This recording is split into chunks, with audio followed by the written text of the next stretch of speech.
Hello students, welcome to this new session of Python. In the last session we had studied functions. Functions with parameters, without parameters, with default, keyword parameters, single and multiple return values, as well as functions with variable number of parameters. We had also studied last time break and continue for looping. In this session we are going to study two topics. One is the scope of variable and the second is module and nested for loop. First we try to catch on the scope of the variables part. Now again, this is something that you might have studied previously if you have studied any of the programming languages. It's a general concept. Let us try to start the Python IDLE. Scope of the variable basically over here in this particular section we are going to talk about whether it's a local scope or whether it's a global scope. That means whether the variable is going to be accessible throughout the program or only through the function where it is defined. Now for this let us try to open one file, variable scope, and we try to write something. Program to demonstrate scoping. Now as a general thumb rule, a variable which is defined in the main program will not be available within the function, and a variable that is defined within the function will not be available to the main program as a general rule, but exceptions are always there. Let us try to take one variable a equals 50, say for example. Now we create a function, define func, and we try to pass on a variable a, and within the function what we are doing, print value of a in function, or value of a initially we write.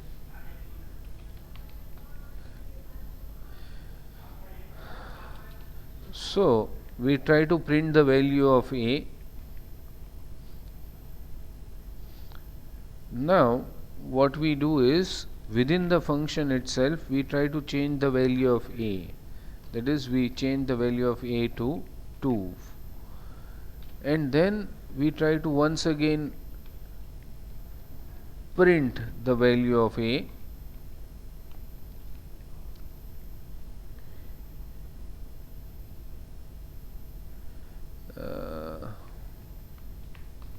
Here we write local value of a in function.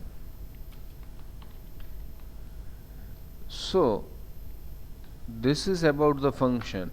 Now we know that if we want to make use of the function, we need to make use of the function, we need to make call to the function.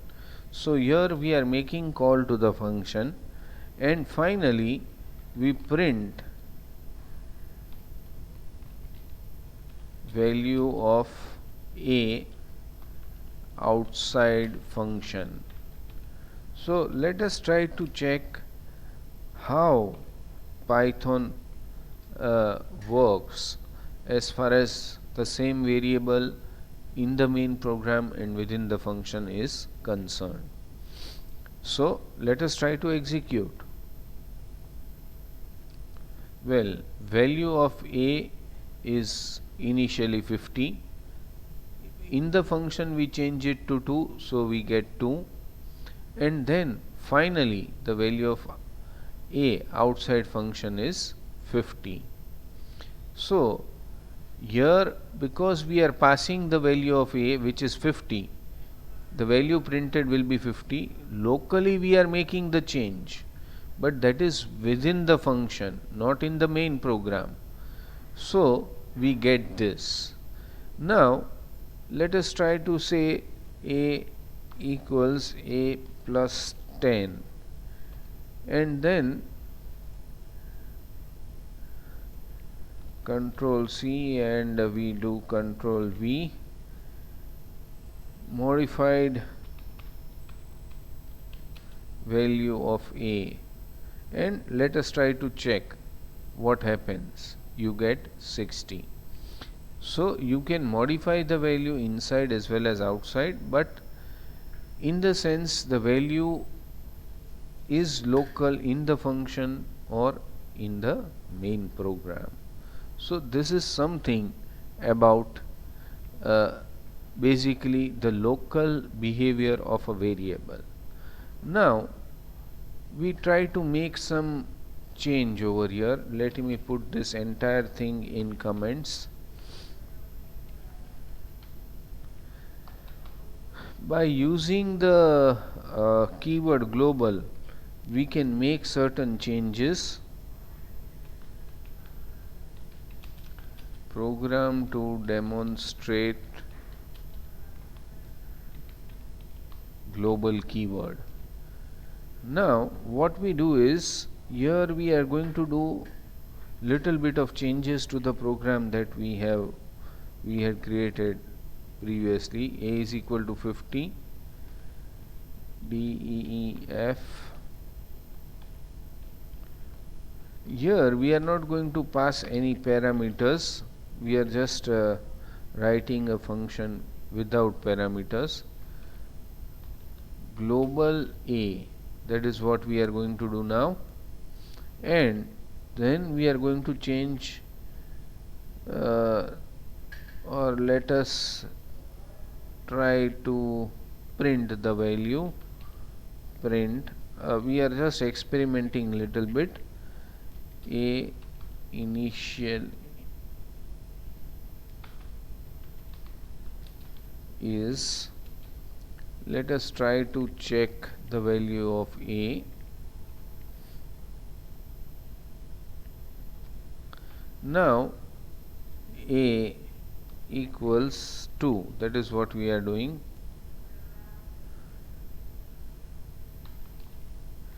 Now what we do is modified global value of A, comma A, and let us try to see what gets printed. Now we make a call to the function without any arguments and print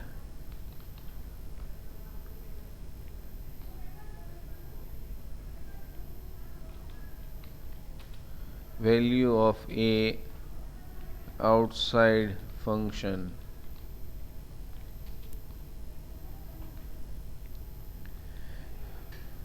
So what is the difference, and can we get something out of the global variable?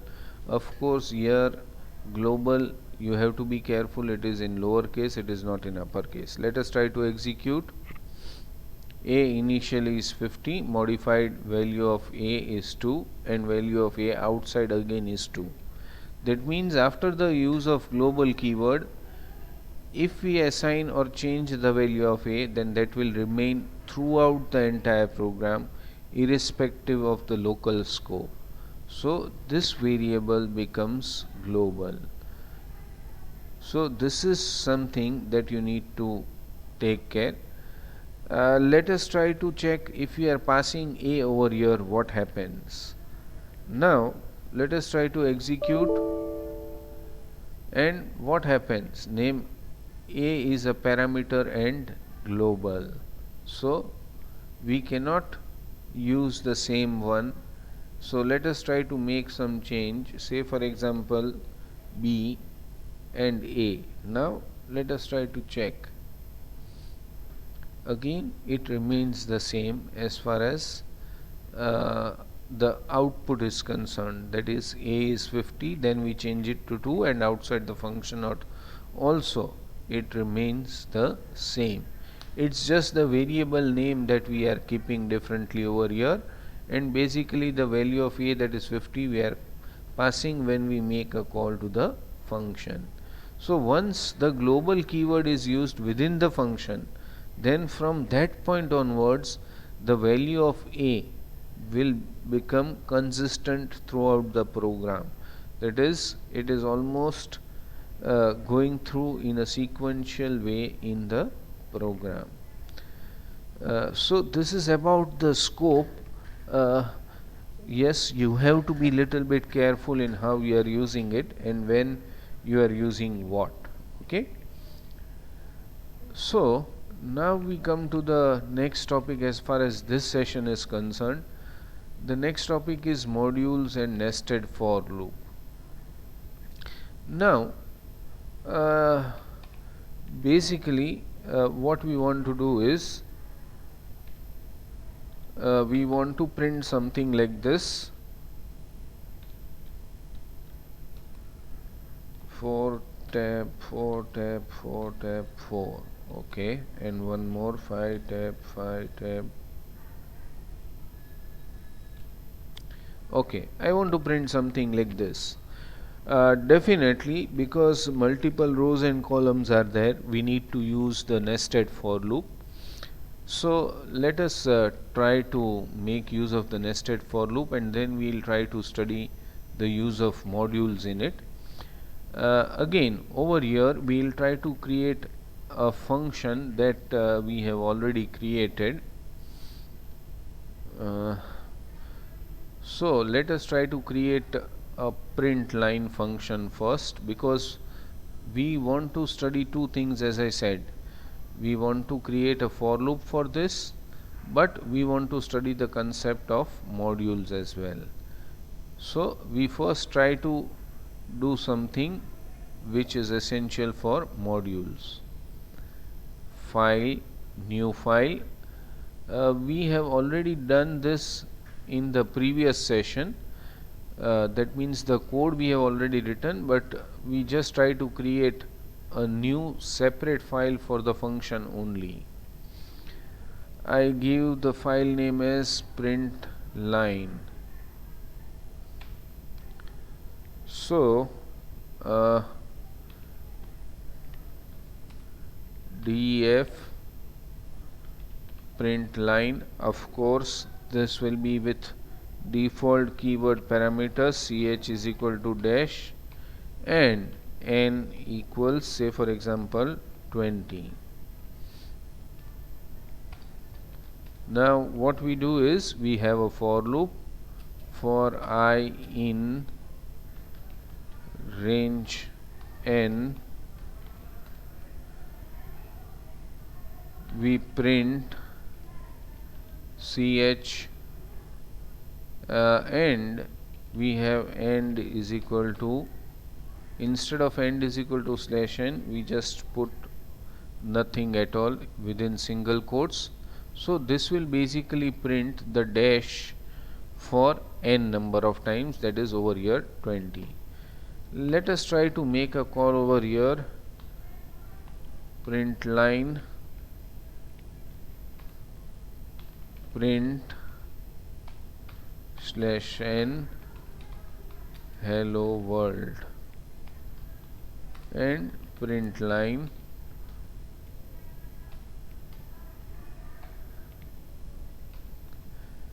just let us try to see. We give over here ch equals,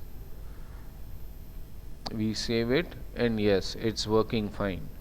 Now basically what we want to do, what is the real use of functions, this I am putting in comment. Say for example I want print line in number of different files, then that is the real use of function, and that is where the concept of module comes in.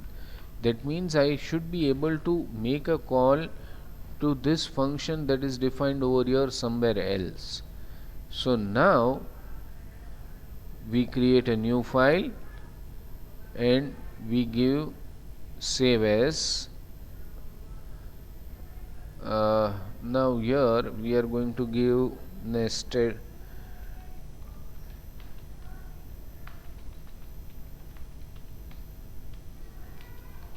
modules nested for. Okay, now what we have to do over here is we have to make use of the import keyword, import print line. Why print line? Because it is the name of the .py file and we are using a short name pt or pl rather. Remember, this is just a short name or a alias which is used for the file print line. From the file print line, why print line? If you can observe over here, the name of the file is print line and within print line the name of the function is also print line. So we import this first. Now before we go for the nested loop, just let us try to check whether the print line is working properly or not. pl.println without any argument, so it should draw dash for 20 times. Yes, it does.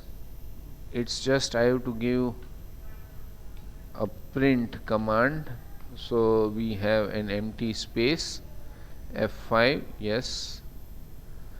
Oh, the thing is the comments maybe are not proper, so what I do is I remove this. Maybe I have not saved it, that is why. Save, and now let us try to execute. Yes, now it's working fine. Previously what was happening, the hello world and the two lines were also getting printed, which we don't want. So now what we have done basically, this is some short overview of the concept of module. The file that we have created elsewhere and the function that is there in the file, we are making a call to the function. Yes, import statement is used and a short file name. If I don't use pl, I have to write println.println, that is all. Now we come to the nested for loop part. We want a for loop for this. So definitely the outer loop should start from 1 and go till 5. So for I in range, say for example 1,6. So definitely two loops will be required, because one will be for the row, another will be for the column. Two-dimensional data is there. For j in range, now here what we are going to do, definitely we want till I. So basically it should go from 1 comma I, 1 comma I. So let us check it out. Print, what we are going to print, I and separator equals /t, and in the outer loop we will just have print. Just let us try to check. It will print I, this will go from 1 I plus 1, just yes, now it's proper. So let us try to check whether some mistake is there or it is fine. Let us execute. Oh, what is happening? It is printing the numbers, but not in the way in which we want it to be printed. Print, we have it over here because print line is there. Sorry, because I have put it should be and not separator. That is the mistake that was there. And you can see over here it is printing, but let me do something. in fact I forgot something. Program to demonstrate nested for and module. In fact we just keep it as okay. Now we just make it as ch equals asterisk and I print line ch, in fact n equals 30. We just make some change over here. Try to re-execute. Some problem. The mistake again, I cannot directly give print line. pl dot print line has to be given. So yes, finally we get the output. So this particular program we are learning two things: the nested for, as well as how we can make a call to the function defined in some other file somewhere else, and this basically demonstrates the real use of functions. So finally we are coming towards the end of the session, but in this session we have learned two things: scope of variables, local scope, and the use of global keyword, and we have studied modules and nested for. That's all as far as this session is concerned. Thank you.